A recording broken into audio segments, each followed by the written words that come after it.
Are you tired of the same endless mess? The mountains of shoes? The fact that your husband still hasn't built that live edge coat rack he promised you a year ago? Is this your mudroom? Considering there's only 5 people that can answer yes to that question, your answer is probably no. Because this is my mudroom. But today we're starting the process of changing all that. I'm gonna have a bench that's gonna start here and run the entire length of the wall. I'm gonna have a live edge coat rack. We're gonna take this broken piece of poo down. We're gonna have a live edge coat rack that's gonna run the length of here. I've been wanting that for over a year and I just haven't gotten to it. And I'm bringing you along for the build. As of right now, everything is going to be built using ash. This is the last of my rough circle sawn stash of ash. I have a few pieces of 1-inch board I'll be using for the coat rack, and some of this stack will become the bench. Just so there's no confusion, this is what circle sawn is. They're huge circular blade marks left over from the milling process. I love them because they're so rare to see nowadays. If you can believe it, I got this wood for $1.07 a board foot. This was my first large purchase from Facebook Marketplace. I found a retired woodworker who was cleaning out his barn, and I was able to get 15 pieces for $300. I know, amazingly cheap, right? My local lumber yard sells 8-corner ash for $7.75 a board foot. Now theirs is planed on both sides and ready to go, whereas mine has saw marks and live edges. Mine's been sitting in a barn air drying for 45 years, while you can pick through their kiln dried hardwood stacks like 2x4s at Home Depot. So even though $1.07 board foot sounds like a good deal, if you're not properly equipped to mill lumber, $7.75 all of a sudden doesn't sound too bad. I made a cut list off of my SketchUp model and started marking out the boards. Cutting the boards to their rough length first makes it way easier to mill them. After rough cutting the shelves to length, they looked a little bit short to me. The bench was to be over 6 feet long, but these are 31 inches. I realized my cut list had 31 3/8 written down, but my SketchUp model said 3 feet, 1 inch, and 3/8. Luckily, these 31-inch boards can be used for the legs and no materials wasted. I'm using a track saw to get 1 edge straight so that I can rip a parallel edge on the table saw. You could use a circular saw and a straight edge here. A track saw totally isn't necessary. I had a few spur-of-the-moment design ideas that I hadn't considered when doing the SketchUp model. One of those ideas was to not rip the whole live edge off the board. I do think it'll look pretty cool once it's finished, but more importantly, I didn't want to sacrifice the shelf depth. Since the shelves and the legs are supposed to have the same depth, if I was to make one smaller, I'd have to make all of them smaller. If it hurts to watch these circle sawn marks disappear after going through the planer, you're not alone. This is where I had my second spur-of-the-moment idea. I only planed one side of the board until I got them all the same thickness, then I skip planed the other side. Skip planing is where you take next to no material off, so you get a pretty smooth feel without taking all the circle sawn marks off. Every cut up until this point has been rough length and rough width. Now that I have 2 perfectly parallel faces, I can cut them to their final length and width. If you're wondering why I didn't do it before planing, if the wood had any warps or twists, it would increase the chances of these cuts not being square. Now that I have 2 flat sides, I can square up my blade and ensure I'm getting 2 perfectly square edges. After this, I attempted to use my miter jig to cut the 2 ends square. However, I think because of the weight of the wood, the jig wasn't able to stay tight and it would lose square during the cut. That's out of square. This is the better one of the two. I don't want to show you the other one. I ended up opting for the old circular saw with the 12-inch speed square trick. Sometimes simpler is just better. Now for everyone's favorite part, cutting the dados with a saw blade. I would 100% recommend investing in a dado stack here. They allow you to cut up to 7/8 of an inch at a time, which makes for really quick work. Since I don't have one, I made a pass on every board, then moved the fence 1/8 of an inch over, and made another pass. I repeated this until I had the full width of my dado. If you have limited tools, you can still build with dados. You don't need a dado stack. Honestly, you don't even need a table saw. A circular saw and a square does wonders. I did a quick cleanup with the chisel, knocking down any high spots. Then using a draw knife, I removed the bark off the live edge.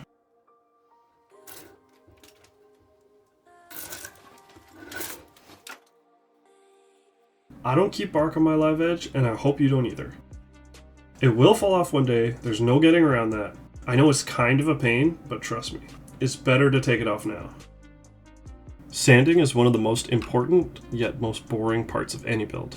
And unfortunately, there isn't really a way to speed up the process. I ended up sanding for roughly 2 hours. I started at 120 grit to smooth out the planar marks. 120 grit isn't high enough to take out the circle sawn marks, it just kind of smooths them over.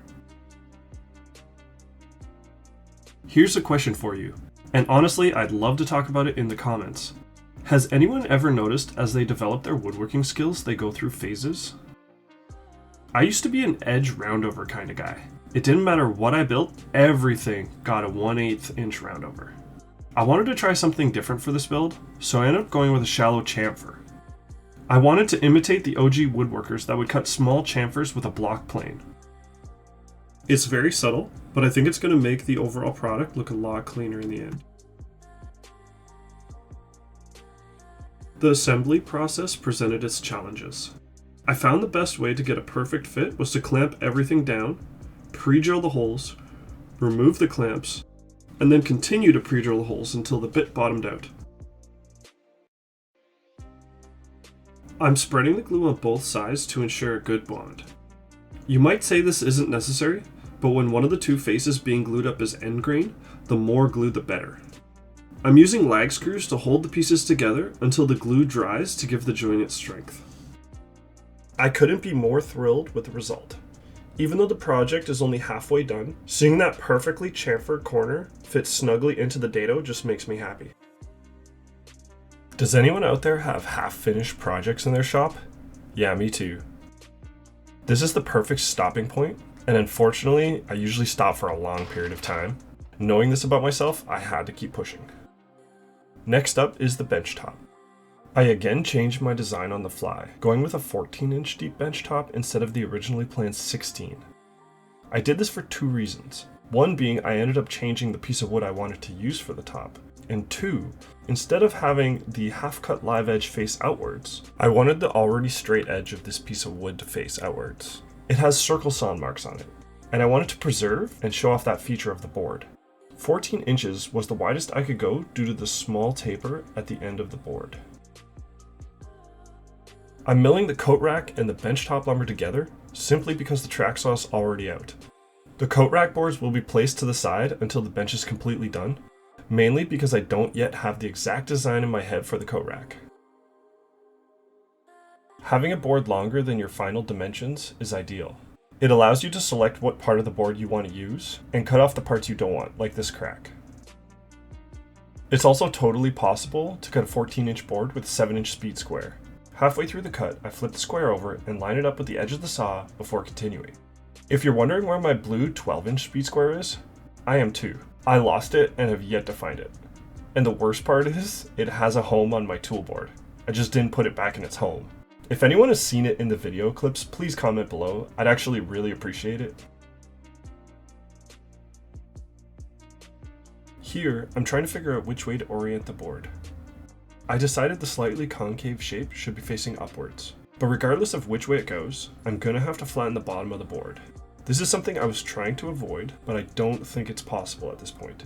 Since my planer is only 12 inches wide, I'm gonna have to use a router sled to flatten the board.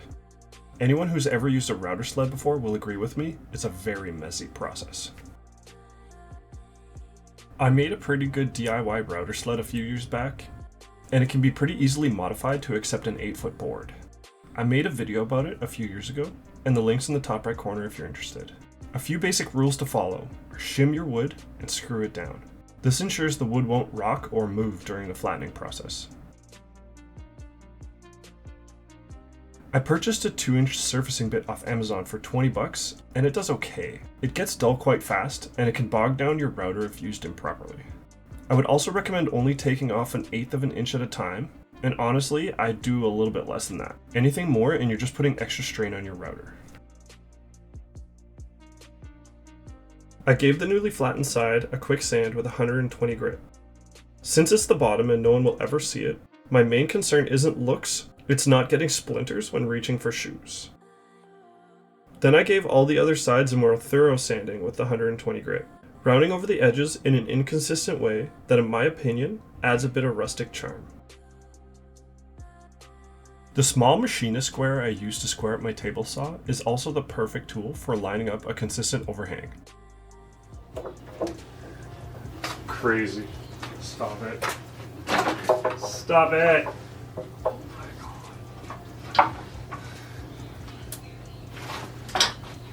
This is not a joke that I just hand centered that to like almost perfect. That's kind of crazy. I wanted the back of the bench to be tight against the wall, so I went with a 1-inch overhang, which is the same thickness as the trim in the mudroom. With my overhang set, I marked the legs location on the underside of the top. Happy with my placement, I then measured and drilled holes for the lag screws. I used 2 squares for this, allowing my holes to be drilled nice and uniform. I added an extra screw on the other side of the wood split for a little bit of insurance.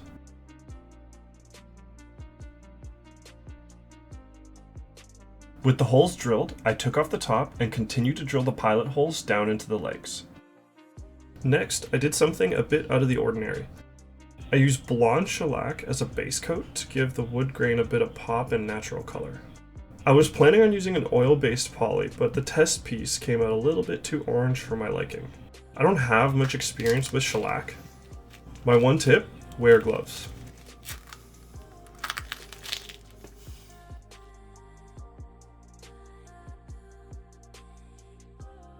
I gave everything a really quick sand with 120 grit. Then I inserted the screws into the top of the bench and had them stick out the bottom about 1/4 of an inch. This allows for them to sit in the pre-drilled holes of the legs, ensuring a perfect alignment. Happy with everything, I screwed it all down. I didn't tighten them down all the way until I had them securely in.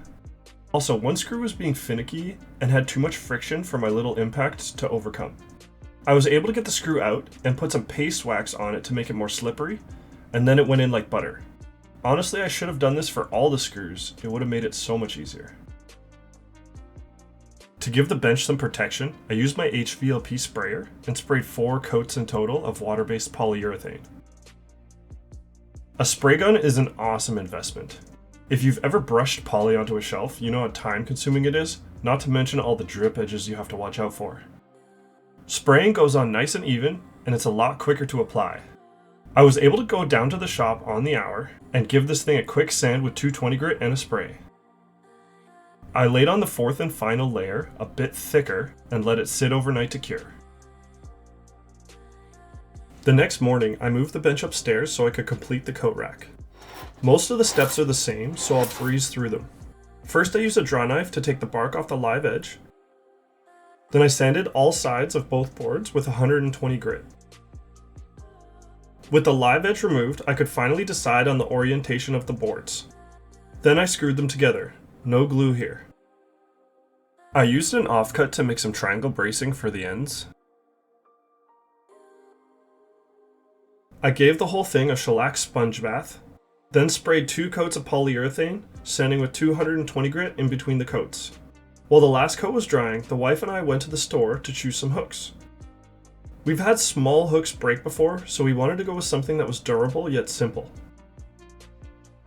We got 9 hooks in total, for no reason other than they came in packs of 3s. Inside the support brackets, the shelf measures 75 inches.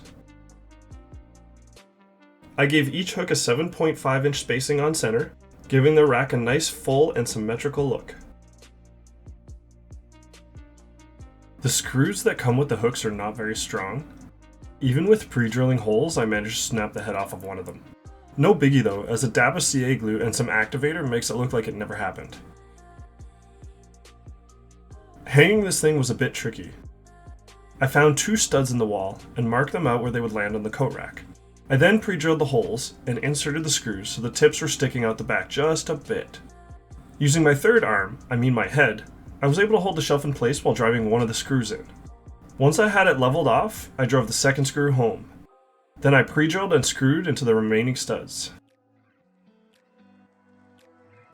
Before I show you the big reveal, let's take a short trip back in time to remember what this room used to look like.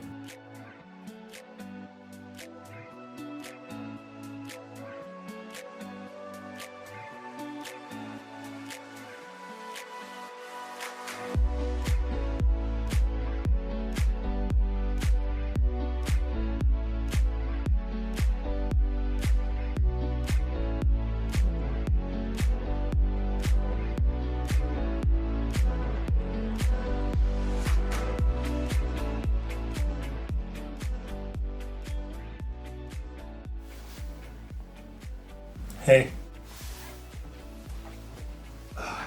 Thanks for following along with the build today. If you love this cheesy funny video, subscribe so you don't miss the next one. I would love for this to be my full-time job one day, and your subscription and likes will really help that out. Other than that, I'm gonna get out of this hot mess and start on the next project. Thanks for watching.